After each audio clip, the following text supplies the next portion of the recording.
타인에게 하지 않는다. 아시죠? 적극적으로 얘기하면 뭐예요? 내가 원하는 것을 타인에게 한다라는 거예요. 장자의 바다새의 이야기는 이 공자의 이 서에 대한 얘기의 패러디예요. 만약에 노나라 임금과 바다새가 같이 느끼고 욕망하고 있으면 아무 문제 없죠. 완전히 다르잖아요. 완전히 다른 상태니까 이대로 하면 폭력이 된다라는 거예요. 공자라는 철학자가 나와가지고 내가 원하지 않은 것을 타인에게 하지 말라라고 얘기했을 때 한자 싫어하시죠? 한자에 보면은 기소부력 물시여인 이렇게 써요. 내가 원하지 않는 것을 타인에게도 하지 마라. 이 원칙이었거든요. 그 원칙인데 아까 적극적으로도 얘기했잖아요. 그러면 어떻게 해요? 내가 원하는 것, 내가 이 정도면 원하는 걸 타인에게 하라라는 얘기예요. 그런데 장자가 바다새 이야기를 딱 만들었을 때 누구 비판하는지 아시겠죠? 공자 비판해요. 그다 죽는다. 춘추전국 시대는 혼란 시기이기 때문에 모든 규범이 붕괴됐어요. 그러면 나와 남, 집대면에서 만나는 거잖아요. 그럼 이 사람과 관계할 때 어떻게 할까? 사실 이 원칙 써도 돼요, 아직. 여러분이 진짜 하기 싫은 거를 상대방한테 할 수는 없잖아요. 가급적이면 나는 이런 대접을 받고 싶어. 그거를 타인한테 하잖아요. 그 점에서 공자는 위대해요. 그런데 이제 장자가 딱 나오면서 그러다가 바다새처럼 죽인다. 만약에 걔가 원하는 게 너와 다르면 네가 어떡할래? 이런 문제로 이제 뭐 장자가 이제 문제 제기를 한 거죠.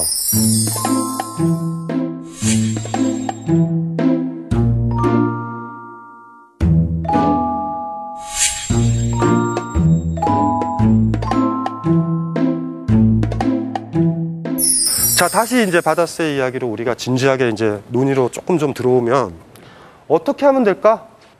어떻게 하면 돼요? 여러분들이 누군가 사랑하는 사람을 만났을 때 바다새처럼 여러분과 다르죠? 그 사람이 좋아하는 음식 아니면 커피의 종류도 다를 거예요. 카페라테만 먹거나 아니면 차만 먹거나 막 5만 가지 사람들이 있어요. 바다새랑 노나라 임금이 바다새 만나는 거와 여러분들이 사랑하는 사람 만나는 거 똑같은 거예요. 모르죠? 여러분들 어떻게 해요? 무조건 아메리카노를 먹여버려요? 안 하죠. 여러분들은 어떻게 해요? 물어보진 않죠. 물어보지 못해요. 어떻게 되냐면 막 오만 촉감을 열죠. 그래서 이렇게 제안을 할 수 있어요. 이럴 때 표정이 굳어지면 바로 수정하죠. 노나라 임금이 못했던 게 뭐예요? 안 봐요. 어떻게 반응하는지. 걔가 어떻게 그걸 느끼는지. 이게 무조건 옳아요. 너는 이거 먹어야 돼요. 계속 가죠. 근데 우리는 알잖아요. 우리가 어떻게 하는지. 제안하고 수습하고 제안하고 수습하면서 우리 알아나가는 거 아닌가요? 아예 사랑하거나 연애할 때 제일 바보가 당신이 원하는 게 뭐예요? 라고 묻는 거예요. 그거 진짜 위험한 짓이거든요. 잘 제안하는 거죠. 막 노나라 임금이 7일 동안 뭐냐면 자기 세계에 갇혀 있었던 사람이에요. 무조건 좋아하리라. 7일인데 갑자기 행복하다가 애가 7일 만에 픽 죽었어요. 안 그러죠? 싫음 말은 못하지만 노라고 계속 표현을 하고 있는 거죠. 놀란 표정도 있었을 거예요. 그걸 못 본 거예요. 어떡할래? 핵심이 뭔지 느낌이 오시죠? 사랑을 하는데 사랑했다라는 이유로 파괴하는 이 경우를 어떻게 피할래? 그리고 장자는 대답을 비슷하게 해요. 새를 새로 키워야 된다. 나와 같다라고 키우지 말자. 이 얘기가 왜 중요하냐면 사랑을 하면 폭력을 행사해요. 오버하죠? 사랑을 안 하면 돼요. 여러분들한테 행복한 지혜 하나 가르쳐 드릴까요? 편안하게 사시고 싶으신 분 있죠? 아무도 사랑하지 않으면 돼요. 누구도. 남편도 사랑하지 말고 아내도 사랑하지 말아요. 아이도 사랑하지 않는 거예요. 우리 집 아이와 옆집 아이는 같은 아이예요. 애가 성적이 떨어져도 어때요? 뭔 상관이요? 옆집 아이 성적 떨어지면 슬픈가요? 안 슬프죠? 사랑하지 않으면 돼요. 하실 수 있는 분이요. 하실 수 있어요? 이제 문제가 되는 거죠. 불교의 하나의 방법이에요. 특정한 누군가를 사랑하지 않아야 모두 사랑할 수 있다. 모두 사랑할 수 있다. 자비는 그렇게 나오거든요. 내가 이 여자를, 이 남자만을 사랑하고 내 아이만을 사랑하면 다른 사람은 사랑하지 못하니까. 해탈이거든요. 해탈? 뭔지 알죠? 장자는 그 길은 선택하지 않아요. 첫 시간에도 얘기했지만 장자가 신선이고 초월적인 사람이 아니라는 데는 거기에 있어요. 너무나 현실적으로 다가오죠. 누군가한테 사랑에 빠질 거고 그 사랑 때문에 누군가를 파괴시키거나 이런 거 해서는 안 되고 더 심각한 건 뭐냐 하면 스피노자로 다시 돌아오면 내가 타인을 만나서 기뻤죠. 기쁘니까 그 사람도 기쁘게 해줘서 내 곁에 있으려고 노력을 했는데 죽었죠. 그러면 노나라 임금이 7일째 됐던 날 어떠겠어요?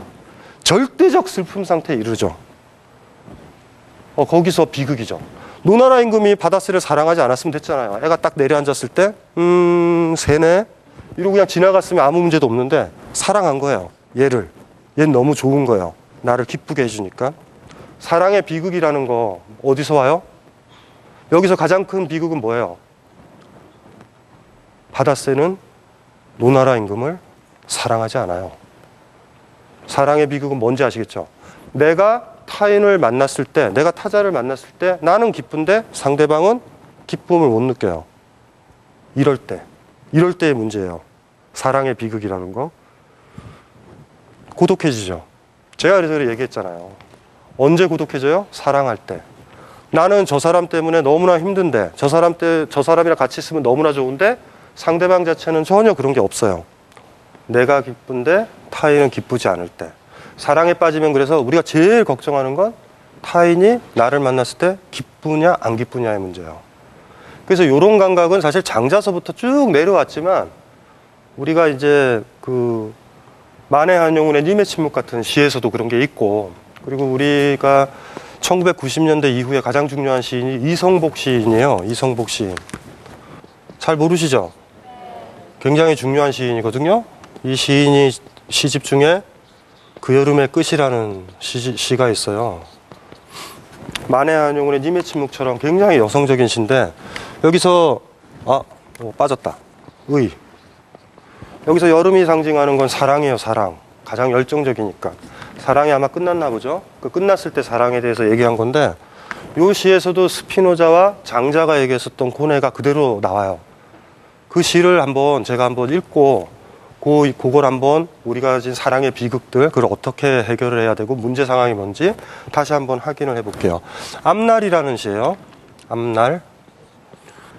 당신이 내 곁에 계시면 나는 늘 불안합니다. 나로 인해 당신 앞날이 어두워지는 까닭입니다. 내 곁에서 당신이 멀어져 가면 나의 앞날은 어두워집니다. 나는 당신을 잡을 수도 없습니다. 언제나 당신이 떠나갈까 안절부절입니다. 한껏 내가 힘들어하면 당신은 또 이렇게 말하지요. 당신은 팔도 다리도 없으니 내가 당신을 붙잡지요. 나는 당신이 떠나야 할 줄 알면서도 보내드릴 수가 없습니다. 그 찌질한 남자의 전형이죠. 그러니까 당신이 내 곁에 계시면 나는 늘 불안하대요. 왜요? 별로 기쁨을 갖지 않는데 내 옆에 있으니까. 저러다가 저렇게 있다가 바다새처럼 죽어버리면 완전히 없어지니까. 근데 또 뭐냐면 당신이 멀어지면 나의 앞날은 어두워져. 당연하죠. 그 갈등이에요 지금. 그러다가 나중에는 이제 오버해가지고 막 힘든 척 하는 거예요. 막 이러면은, 그쵸, 뭔지 알죠? 어떤 찌질한 남자나 찌질한 여자의 특징은 당신이 없으면 죽을 것 같은 제스처를 취해요, 이렇게. 상대방 못 떠나죠. 측은해서. 측은한 건 기쁨이 아니잖아요, 사실은. 그러면 저 멘트를 유도하는 거예요, 이성복 시인은. 당신은 팔도 다리가 없으니 내가 당신을 붙잡지요. 좋기도 하겠어요, 저 얘기 들어도. 잠깐만 이어지는 거예요. 그래서 마지막 멘트 보세요. 나는 당신이 떠나야 할 줄 알면서도 보내드릴 수가 없습니다. 왜 떠나야 돼요? 바다새니까. 바다새예요. 계속 붙잡고 있으면 죽을 테니까. 그래도 어떻게 해요? 어떻게 떠나보내? 보면 좋은데. 저 감수성이 지금 우리 시대의 가장 중요한 시인 중에 하나가 이성복 시인이고, 이성복 시인이 얘기했던 저 얘기가 장자의 얘기고, 장자의 저 얘기가 스피노자의 얘기예요. 사랑과 관련된 모든 이야기, 어떻게 보면 모든 비극이죠. 다시 한번 눈으로 한번 쑥 한번 훑어보세요. 저 얘기가 눈에 들어오면 어떻게 얘기해보면 여러분들은 지금 다 들어오지 않아요? 어렵지 않죠? 이게 좀 힘드시면 님의 침묵 같은 거 다시 보셔야 돼요. 님의 침묵 한번 쭉 읽어보세요. 왜 님의 침묵이 독해가 힘들었는지 아세요? 우린 스피노자도 몰랐고 장자도 몰랐어요. 그리고 사랑이 뭔지도 모르고. 그래서 아까 이렇게 정의 내렸었던 스피노자 얘기나 모든 장자의 이야기가 중요한 건 이거죠. 요게 해법이에요. 다시 계속 제가 되물어보는 게 그거잖아요. 어떻게 할까? 사랑을 하는데 사랑했다라는 이유로 내가 사랑하는 그걸 파괴하는 건